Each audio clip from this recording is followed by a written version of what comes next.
भारत माता की, भारत माता की, भारत माता की।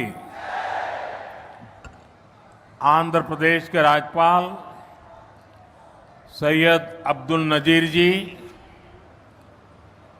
यहाँ के लोकप्रिय मुख्यमंत्री मेरे मित्र श्रीमान चंद्रबाबू नायडू जी,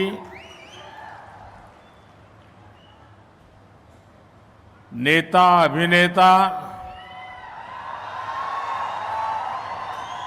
डिप्टी सीएम पवन कल्याण जी, केंद्र सरकार में मेरे सहयोगी मंत्रीगण, राज्य सरकार के मंत्रीगण, सभी सांसद और अन्य विधायकगण, अन्य गणमान्य नागरिकगण, भाई और बहनों, आंध्र प्रजला प्रेम मरियु अभिमानानिकी ना कृतज्ञतलु ना అభిమానాన్ని చూపినచే అవకాశం ఇప్పుడు లభించింది। मैं सबसे पहले सीमाचलम वरालक्ष्मी नरसिम्हा स्वामी को प्रणाम करता हूं। आंध्र प्रदेश गवर्नर श्री सैयद अब्दुल नजीर गारू, जननेता मुख्यमंत्री श्री चंद्रबाबु नायडू गारू, नेता मरियु अभिनेता डिप्यूटी सीएम पवन कल्याण गारू, కేంద్ర ప్రభుత్వంలో నా సహచర మంత్రులు, రాష్ట్ర మంత్రులు, ఎంపీలు, ఎమ్మెల్యేలు మరియు ఇతర ప్రముఖులు, సోదర సోదరీమణులు, ఆంధ్రప్రదేశ్ రాష్ట్ర ప్రజల ప్రేమ మరియు అభిమానానికి నా కృతజ్ఞతలు। నా అభిమానం చూపించే అవకాశం ఇప్పుడు నాకు లభించింది। ముందుగా మనం సింహాచలం వరాహ లక్ష్మీ నరసింహస్వామి వారికి నేను నమస్కరిస్తున్నాను। साथियों, आप सबके आशीर्वाद से 60 साल के अंतराल के बाद देश में तीसरी बार एक सरकार चुनी गई और सरकार बनने के बाद एक प्रकार से विधिवत रूप से मेरा ये पहला कार्यक्रम है और जो शानदार स्वागत सम्मान आपने किया, रास्ते भर जिस प्रकार से लोग आशीर्वाद दे रहे थे और आज चंद्रबाबू ने अपने भाषण में सारे शिक्षर लगा दिए हैं। उनके एक एक शब्द के स्पिरिट को, उनकी भावना को मैं आदर करता हूं और मैं आंध्रवासियों से, देशवासियों से विश्वास दिलाता हूं कि जो भावना आज चंद्रबाबू प्रकट कर रहे थे, हम सब मिलकर के उन लक्ष्यों को अवश्य पार करेंगे। మీ ఆశీర్వాదంతో 60 సంవత్సరాల తర్వాత మూడోసారి మళ్ళీ కేంద్రంలో మన ప్రభుత్వం వచ్చింది। తరువాత మీ యొక్క ఆశీర్వాదం, మీ యొక్క స్వాగతం నేను చూశాను। దానికి మించి మన అధినాయకుడు చంద్రబాబు నాయుడు గారు ఆయన స్పీచ్లో అన్ని విషయాలు కూడా కూలంకుషంగా చెప్పారు। ఆయన చెప్పిన ప్రతి విషయాన్ని కూడా గౌరవిస్తూ ఆంధ్రప్రదేశ్ రాష్ట్రానికి సంబంధించి ముఖ్యమంత్రి వర్యులు, రాష్ట్ర ప్రజలు ఏవైతే విశ్వాసం చూపిస్తున్నారో ఆ విశ్వాసాన్ని ఎక్కడా కూడా భంగం కలిగించకుండా మీ లక్ష్యాలు అన్నిటిని కూడా సాకారం చేయడానికి నా వంతుగా మీకు సహకరిస్తాను అని తెలియజేస్తున్నాను। साथियों, हमारा आंध्र प्रदेश संभावनाओं का और अवसरों का, पॉसिबिलिटीज और अपॉर्चुनिटीज का राज्य है। जब आंध्र की ये पॉसिबिलिटीज साकार होगी तो आंध्र भी विकसित बनेगा और तभी भारत भी विकसित राष्ट्र बनेगा। इसलिए आंध्र का विकास ये हमारा विजन है। आंध्र के लोगों की सेवा ये हमारा संकल्प है। మిత్రులారా, మన ఆంధ్రప్రదేశ్ సాధ్యతలు మరియు అవకాశాలు కలిగి ఉన్న రాష్ట్రం. ఆంధ్రుల అవకాశాలు సాకారమైనప్పుడు ఆంధ్రప్రదేశ్ రాష్ట్రంతో పాటు భారతదేశం కూడా వికాసవంతంగా అభివృద్ధి చెందుతుంది.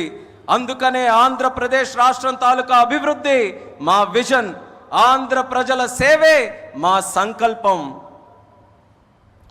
आंध्र प्रदेश ने 2047 तक राज्य को करीब करीब 2.5 ट्रिलियन डॉलर की इकोनॉमी बनाने का लक्ष्य रखा है।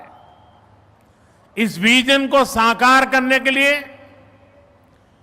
चंद्रबाबू गारू की सरकार ने स्वर्ण आंध्र एट 2047 की पहल की है। इसमें केंद्र की एनडीए सरकार भी आंध्र प्रदेश के हर लक्ष्य के साथ कंधे से कंधा मिलाकर चल रही है। इसलिए केंद्र सरकार लाखों करोड़ की योजनाओं में आंध्र को विशेष प्राथमिकता दे रही है। 2047 సంవత్సరం కల్లా ఆంధ్రప్రదేశ్ రాష్ట్రంలో 2.5 ట్రిలియన్ డాలర్ ఆర్థిక వ్యవస్థగా తయారు అవ్వాలని లక్ష్యం పెట్టింది. ఈ విజన్ సాకారం చేసేందుకు చంద్రబాబు నాయుడు గారి ప్రభుత్వం స్వర్ణాంధ్ర 2047 అనే కార్యక్రమానికి శ్రీకారం చుట్టింది. ఈ లక్ష్యాన్ని చేరుకోవడానికి కేంద్రంలో ఉన్న ఎన్డీఏ ప్రభుత్వం ఆంధ్రప్రదేశ్ రాష్ట్రంతో పాటు భుజంతో భుజం తోడై ముందుకు నడుస్తుంది. అందుకే లక్షల కోట్ల పథకాలతో కేంద్ర ప్రభుత్వం ఆంధ్రపై ప్రత్యేక దృష్టి సారించి ప్రాధాన్యత కూడా ఇస్తుంది. आज यहां 2 लाख करोड़ रुपए से ज्यादा के प्रोजेक्ट का उद्घाटन और शिलान्यास किया गया है। ये प्रोजेक्ट्स आंध्र प्रदेश को विकास को नई ऊंचाई देंगे। मैं इन डेवलपमेंट प्रोजेक्ट के लिए आंध्र प्रदेश समेत पूरे देश को बधाई देता हूं। साथियों, आंध्र प्रदेश अपने इनोवेटिव नेचर के कारण आईटी और टेक्नोलॉजी का इतना बड़ा हब है। अब समय है आंध्र नई फ्यूचरिस्टिक टेक्नोलॉजीज का सेंटर बने।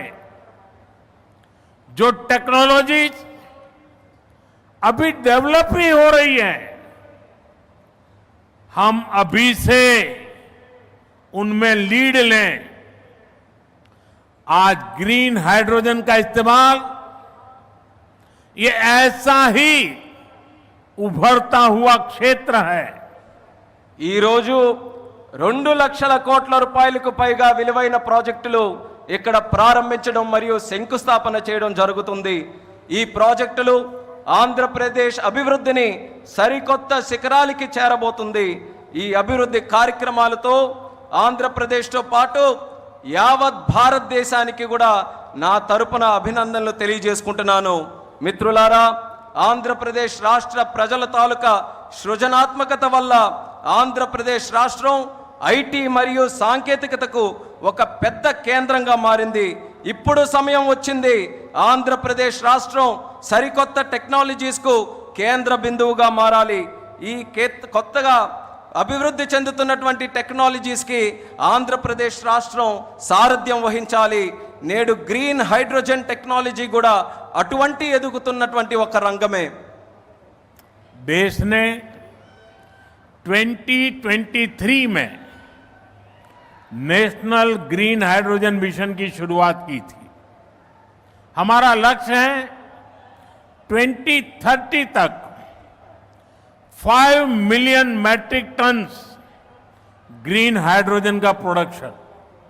इसके लिए शुरुआती चरण में 2 ग्रीन हाइड्रोजन हब स्थापित होंगे, जिनमें से एक हमारा विशाखापट्टनम है। దేశంలో 2023లో నేషనల్ గ్రీన్ హైడ్రోజన్ మిషన్ను మనం ప్రారంభించడం జరిగింది.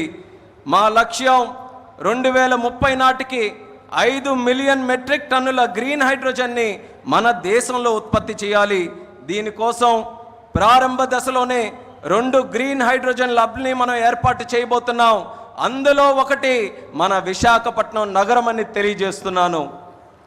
भविष्य में विशाखापट्टनम दुनिया के उन गिने चुने शहरों में होगा जहां इतने बड़े स्केल पर ग्रीन हाइड्रोजन प्रोडक्शन की फैसिलिटी होगी। इस ग्रीन हाइड्रोजन हब से अनेक जॉब अपॉर्चुनिटीज तैयार होगी।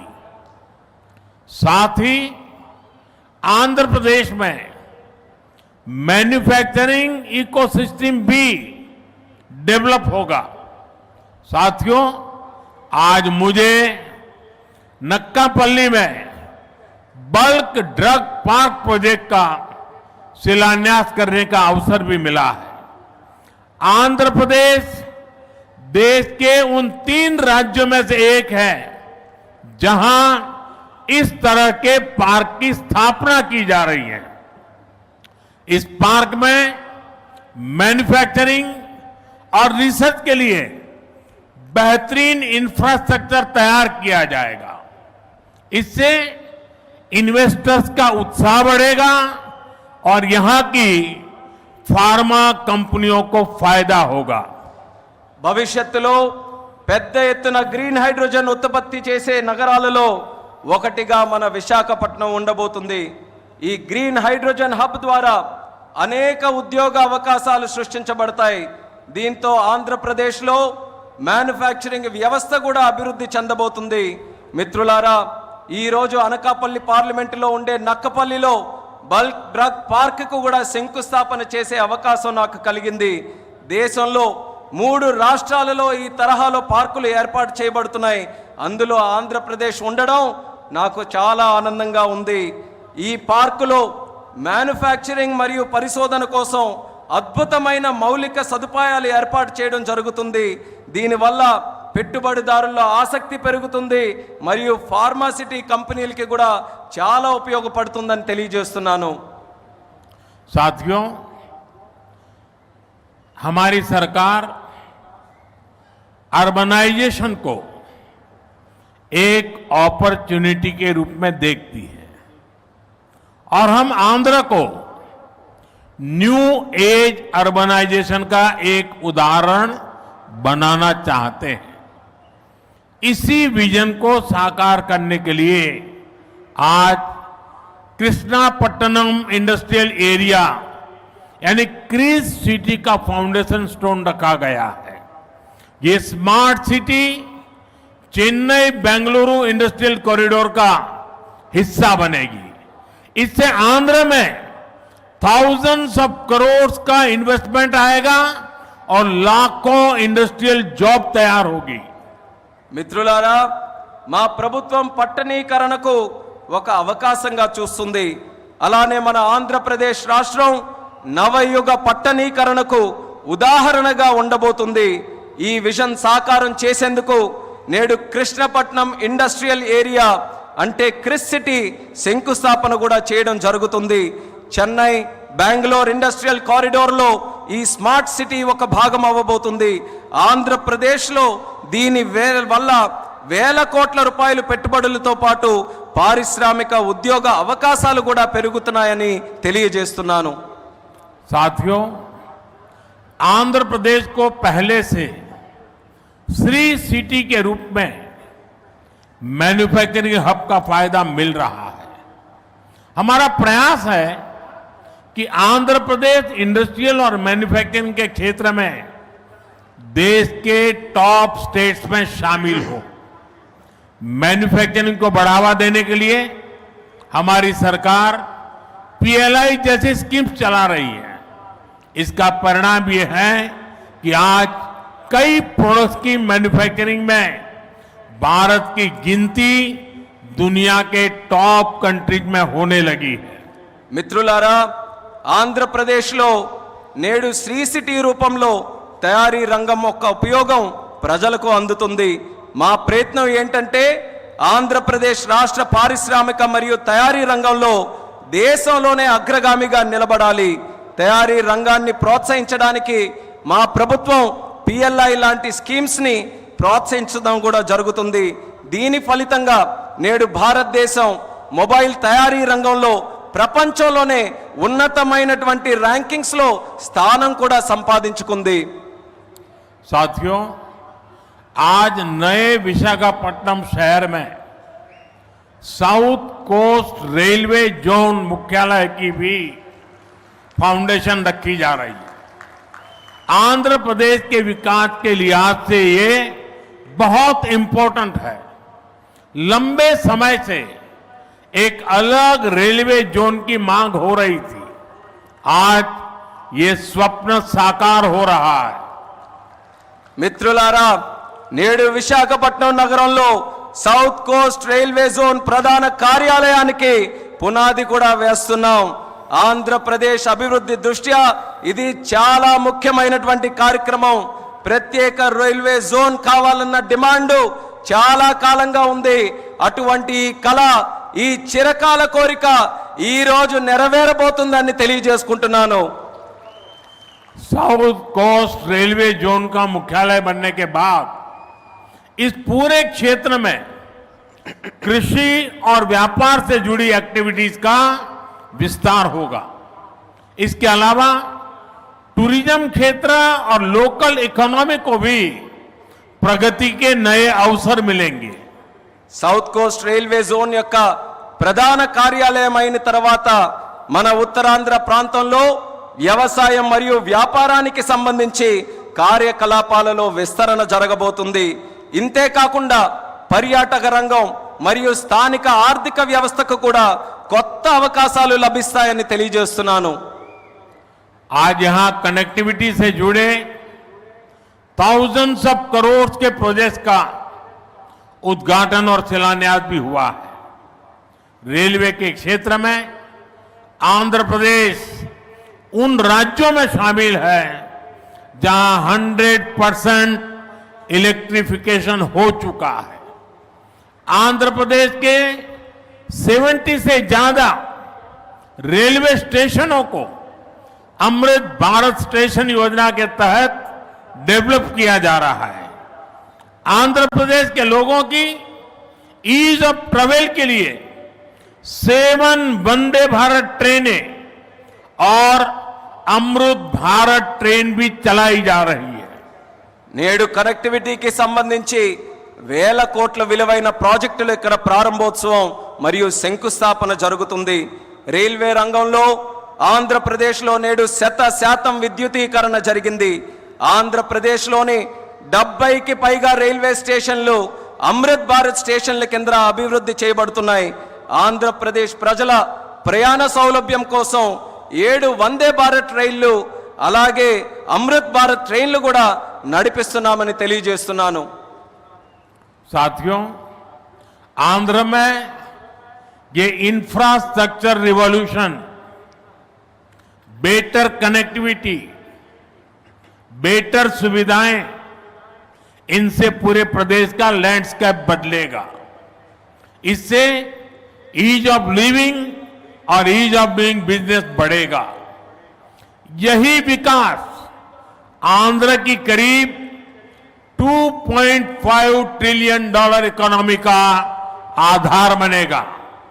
साथियों, विशाखापट्टनम और आंध्र प्रदेश के कोस्ट सैकड़ों वर्षों से भारत के ट्रेड का गेटवे रहे हैं। आज भी विशाखापट्टनम का उतना ही महत्व है। हम समुद्र से जुड़ी अपॉर्चुनिटी के पूरे इस्तेमाल के लिए ब्लू इकोनॉमी को मिशन मोड में बढ़ावा दे रहे हैं। इसके लिए विशाखापट्टनम फिशिंग हार्बर को और आधुनिक बनाया जा रहा है।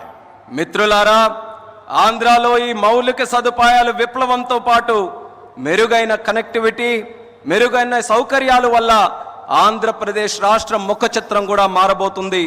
దీనివల్ల జీవన సౌలభ్యం, వ్యాపార సౌలభ్యం కూడా పెరగబోతుంది. ఇది ఆంధ్ర యొక్క దాదాపు $2.5 ట్రిలియన్ ఆర్థిక వ్యవస్థకు పునాది కాబోతుంది. మిత్రులారా, విశాఖపట్నం మరియు ఆంధ్రప్రదేశ్లో ఉన్నటువంటి తీర ప్రాంతాలు వందల సంవత్సరాలుగా భారతీయ వాణిజ్యంలో పాలు పంచుకున్నాయి. నేటికి విశాఖపట్నానికి అదే ప్రాముఖ్యత ఉందని కూడా తెలియజేస్తున్నాను. సముద్ర సంబంధిత అవకాశాలు పూర్తిగా వినియోగించుకోవడానికి బ్లూ ఎకానమీని మిషన్ మోడ్లో ముందుకు నడిపించబోతున్నాం. ఇందుకోసం విశాఖపట్నంలో ఉన్నటువంటి షిప్పింగ్ హార్బర్ని కూడా మరింత ఆధునీకరిస్తబోతున్నామని ఈ సందర్భంగా తెలియజేస్తున్నాను. आंध्रा के हमारे फिशरीज से जुड़े भाई बहनों की इनकम और बिजनेस बढ़े, हम इस दिशा में पूरी संवेदनशीलता से काम कर रहे हैं। हमने फिशरमैन को किसान क्रेडिट कार्ड जैसी सुविधाएं उपलब्ध कराई है। हम समुद्र में सुरक्षा के लिए भी अहम कदम उठा रहे हैं। साथियों, हमारा प्रयास है कि देश के हर सेक्टर में inclusive and all round development होना चाहिए, ताकि विकास का फायदा हर वर्ग को मिले। इसके लिए एनडीए सरकार समृद्ध और आधुनिक आंध्र प्रदेश के निर्माण के लिए प्रतिबद्ध है। आज जिन प्रोजेक्ट का शुभारंभ हो रहा है, उससे आंध्र के लोगों की समृद्धि सुनिश्चित होगी। मैं एक बार फिर इन प्रोजेक्ट के लिए आप सभी को बहुत बहुत बधाई देता हूं। ఆంధ్రాలో మత్స్యకార సోదర సోదరీమణుల ఆదాయం మరియు వ్యాపారం పెరిగే విధంగా పూర్తి నిబద్ధతతో మేము పనిచేయబోతున్నాం. దీనికోసం మత్స్యకారులకి కిసాన్ క్రెడిట్ కార్డు వంటి సౌకర్యాలు కూడా కల్పించాం. సముద్రంలో భద్రత కోసం ముఖ్యమైనటువంటి చర్యలు కూడా తీసుకోబోతున్నాం. మిత్రులారా, దేశంలోని ప్రగతి రంగంలో అందరినీ కలుపుకొని పోవడమే మా తాలూకా ప్రయత్నం. అభివృద్ధి జరగాలి, తద్వారా ప్రతి వర్గానికి అభివృద్ధి తాలూకా ఫలాలు అందాలి. ఇదే మా సంకల్పం. ఇందుకోసం ఎన్డీఏ ప్రభుత్వం సుసంపన్నమైన ఆధునిక ఆంధ్రప్రదేశ్ను సృష్టించబడ్డానికి కట్టుబడి ఉందని కూడా తెలియజేస్తున్నాను. నేడు ప్రారంభించే ప్రాజెక్టులు ఆంధ్ర ప్రజల భవిష్యత్తుకు మరియు వారి శ్రేయస్సుకు మేలు చేయబోతున్నాయి. ఈ ప్రాజెక్టుల కోసం మీ అందరికీ కూడా మరొక్కసారి నా హృదయపూర్వక అభినందనలు తెలియజేసుకుంటున్నాను. ధన్యవాదాలు. आप सबका बहुत बहुत धन्यवाद।